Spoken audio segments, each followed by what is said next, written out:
Alrighty then, let's get where we left off on Transformers Robots in Disguise. So, yeah. Let's start off with somebody, anybody, somebody, anybody. This is I believe this is episode 16 maybe? I'm not sure, I forgot the number. If I screwed that up, I'm sorry. But anyway, we're getting closer to that season finale, and cannot wait to talk about it. It's going to be pretty cool. So let's get down to this review. So, we start off with the episode with Sideswipe in a subway, and he is basically kind of showing off, like, hey, I can manage on my own. I could be that rookie like I was trying to be. And then, he all of a sudden, he gets attacked by the new Decepticon of the week, which I'm pretty much referring to as, Decepticon of the week. And then Bumblebee and the rest of the Autobots, including Fixit this time. This is the second time that Fixit has been in the field, which is pretty interesting. I didn't know that he was going to return to the field. I knew that he was going to return, but I didn't know it was going to be that early. But that's pretty cool that he's back, and I applaud that they did not just throw away that idea. It's pretty cool. So they split up in teams. Bumblebee and Fixit go the other way. Grimlock and Strongarm go the other way, and then we find Sideswipe is pretty much in custody. He's pretty much captured by the new Decepticon, and the new Decepticon is Vertebreak. Now, Vertebreak we know is a name of a Transformers Prime toy from Beast Hunters, and it was a repaint. It was not a remold. It was just a straight repaint of the Transformers Prime Beast Hunters Laserback. Now, the very interesting thing about Vertebreak's design in Robots in Disguise is that he looks like a giant snake, which is very, very cool. And his face kind of reminds me of Grimlock a little bit. If you really look at it with the jaws and stuff, he kind of reminds me of Grimlock. So it tells me that they kind of took some inspiration from Grimlock. And the thing that I don't know if this was intentional or not, but Vertebreak's design reminds me a lot of Beast Machine's Botanica. I don't know. That could be totally totally false.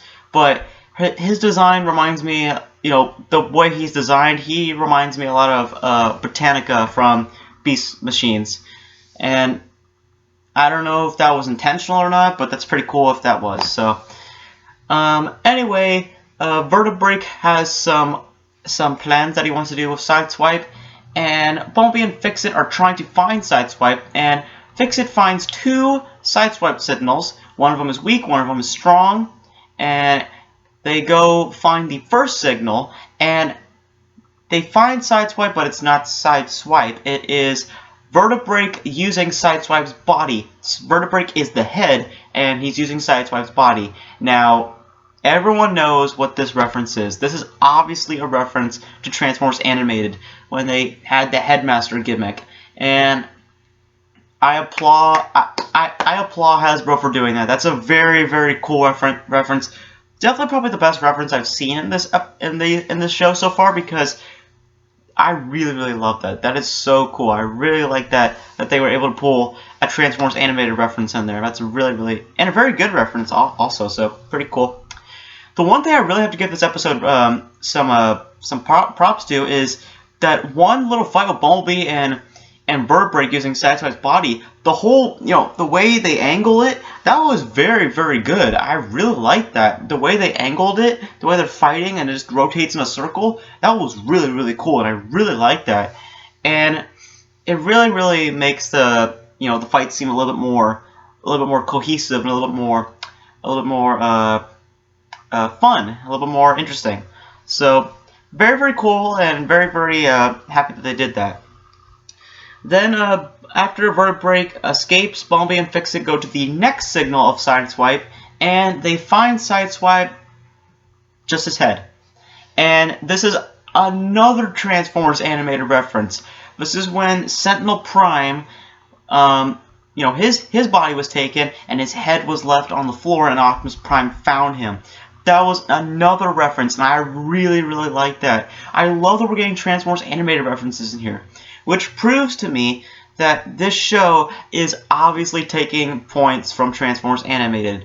I've been saying it for a long time that this show just feels like Transformers Animated, and these references just prove that they are obviously taking points from Transformers Animated, which I really, really appreciate, because the show really does feel like Transformers Animated, and it definitely, in some aspects, deserves to feel like Transformers Animated, just for how kid-friendly it is and how many references they do.